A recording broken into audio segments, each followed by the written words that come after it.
Long ago, when these ancient Grecian temples were new, hemp was already old in the service of mankind. For thousands of years even then, this plant had been grown for cordage and coarse cloth in China and elsewhere in the East. For centuries prior to about 1850, all the ships that sailed the western seas were rigged with hempen rope and sails. For the sailor, no less than the hangman, hemp was indispensable.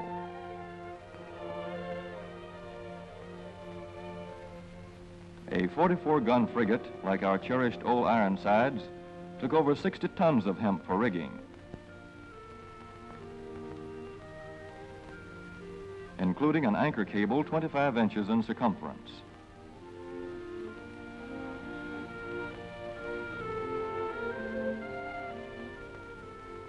The Conestoga wagons and prairie schooners of pioneer days were covered with hempen canvas. Indeed, the very word canvas comes from the Arabic word for hemp. In those days, hemp was an important crop in Kentucky and Missouri. Then came cheaper imported fibers for cordage, like jute, sisal, and manila hemp, and the culture of hemp in America declined. But now, with Philippine and East Indian sources of hemp in the hands of the Japanese, and shipment of jute from India curtailed, American hemp must meet the needs of our Army and Navy as well as of our industries. In 1942, patriotic farmers at the government's request planted 36,000 acres of seed hemp, an increase of several thousand %. The goal for 1943 is 50,000 acres of seed hemp. In Kentucky, much of the seed hemp acreage is on river bottom land such as this, along the Kentucky River Gorge. Some of these fields are inaccessible except by boat. Thus, plans are afoot for a great expansion of the hemp industry as a part of the war program. This film is designed to tell farmers how to handle this ancient crop, now little known outside Kentucky and Wisconsin. This is hemp seed. Be careful how you use it. For to grow hemp legally, you must have a federal registration and tax stamp. This is provided for in your contract. Ask your AAA committeeman or your county agent about it. Don't forget, hemp demands a rich, well-drained soil such as is found here in the bluegrass region of Kentucky or in central Wisconsin.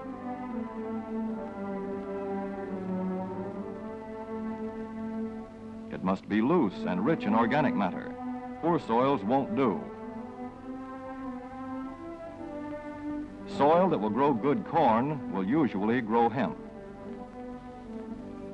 Hemp is not hard on the soil. In Kentucky, it has been grown for several years on the same ground, though this practice is not recommended.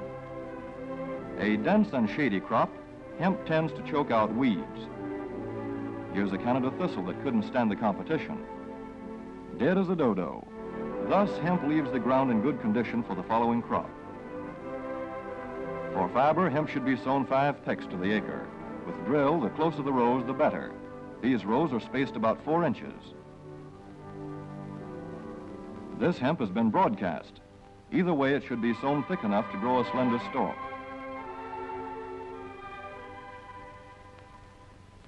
Here's an ideal stand.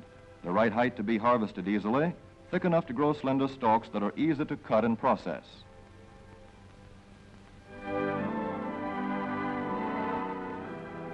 Stalks like these here on the left, they yield the most fiber and the best. Those on the right are too coarse and woody. For seed, hemp is planted in hills like corn, sometimes by hand. Hemp is a dioecious plant. The female flower is inconspicuous, but the male flower is easily spotted. In seed production, after the pollen has been shed, these male plants are cut out. These are the seeds on a female plant. Hemp for fiber is ready to harvest when the pollen is shedding and the leaves are falling. In Kentucky, hemp harvest comes in August. Here, the old standby has been the self-rake reaper, which has been used for a generation or more.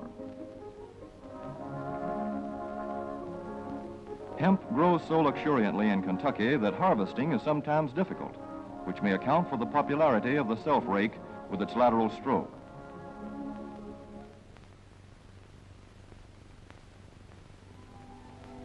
A modified rice binder has been used to some extent. This machine works well in average hemp.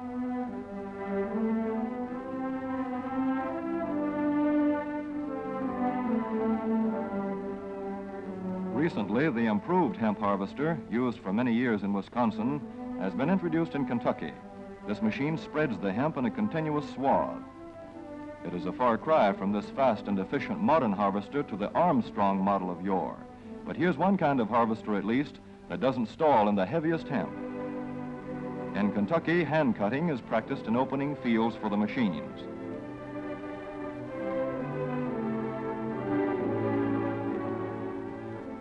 In Kentucky, hemp is shucked as soon as safe after cutting, to be spread out for retting later in the fall.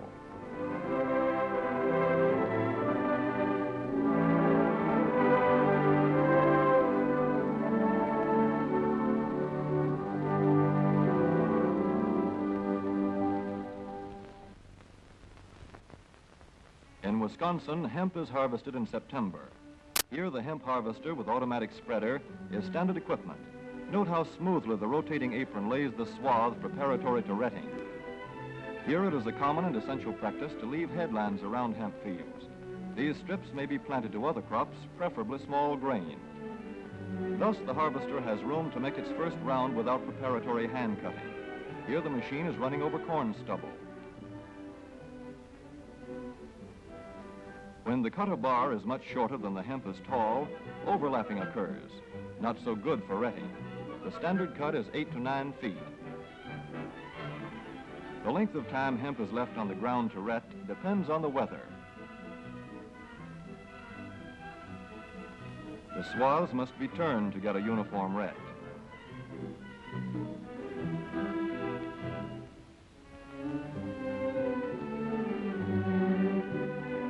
When the woody core breaks away readily, like this, the hemp is about ready to take up and bind into bundles.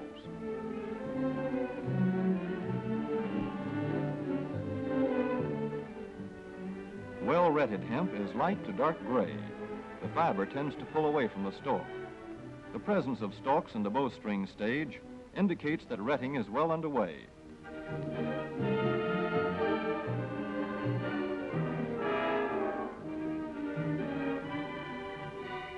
When hemp is short or tangled, or when the ground is too wet for machines, it is bound by hand. A wooden buck is used. Twine will do for tying, but the hemp itself makes a good band.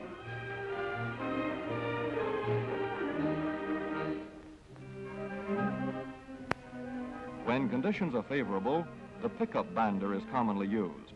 The swaths should lie smooth and even with stalks parallel. The picker won't work well in tangled hemp.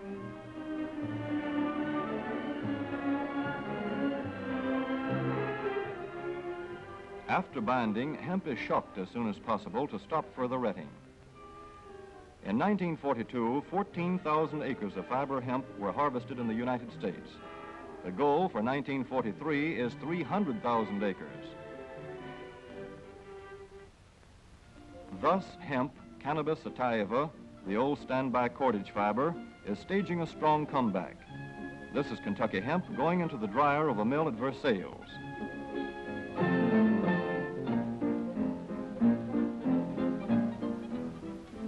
In the old days, breaking was done by hand, one of the hardest jobs known to man.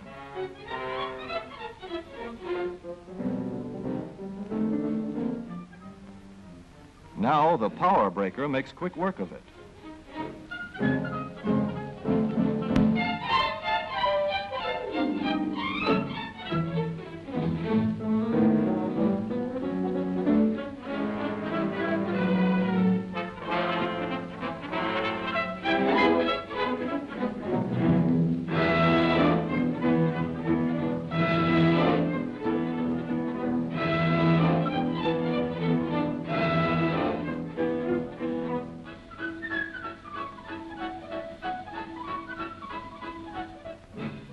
Spinning American hemp into rope, yarn, or twine in the old Kentucky River Mill at Frankfort, Kentucky. Another pioneer plant that has been making cordage for more than a century.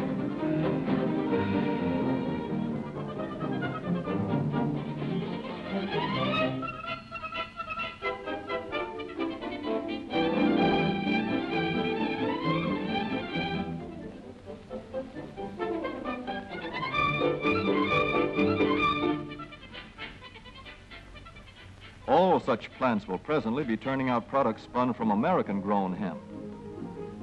Twine of various kinds for tying, winding armatures, and upholsterers' work. Rope for marine rigging and towing, for hay forks, derricks, and heavy-duty tackle. Light-duty fire hose.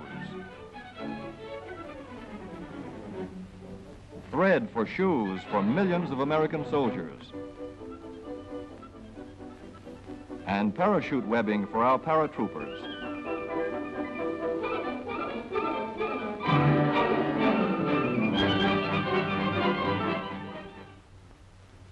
As for the United States Navy, every battleship requires 34,000 feet of rope, and other craft accordingly.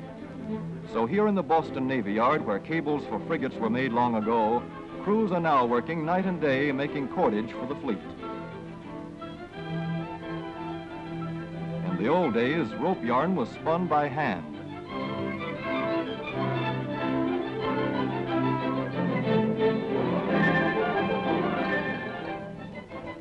Today, even the rope walk is mechanized. 160 fathoms to go.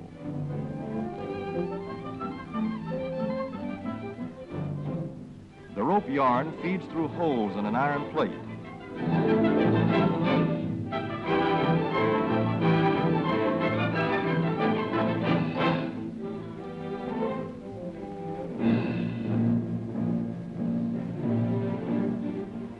This is Manila hemp from the Navy's rapidly dwindling reserve. When that is gone, American hemp will go on duty again. Hemp for mooring ships, hemp for tow lines.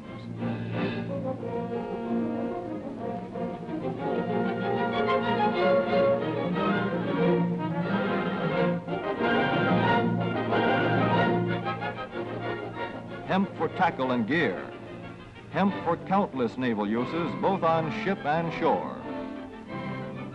Just as in the days when old Ironside sailed the seas victorious, with her hempen shrouds and hempen sails.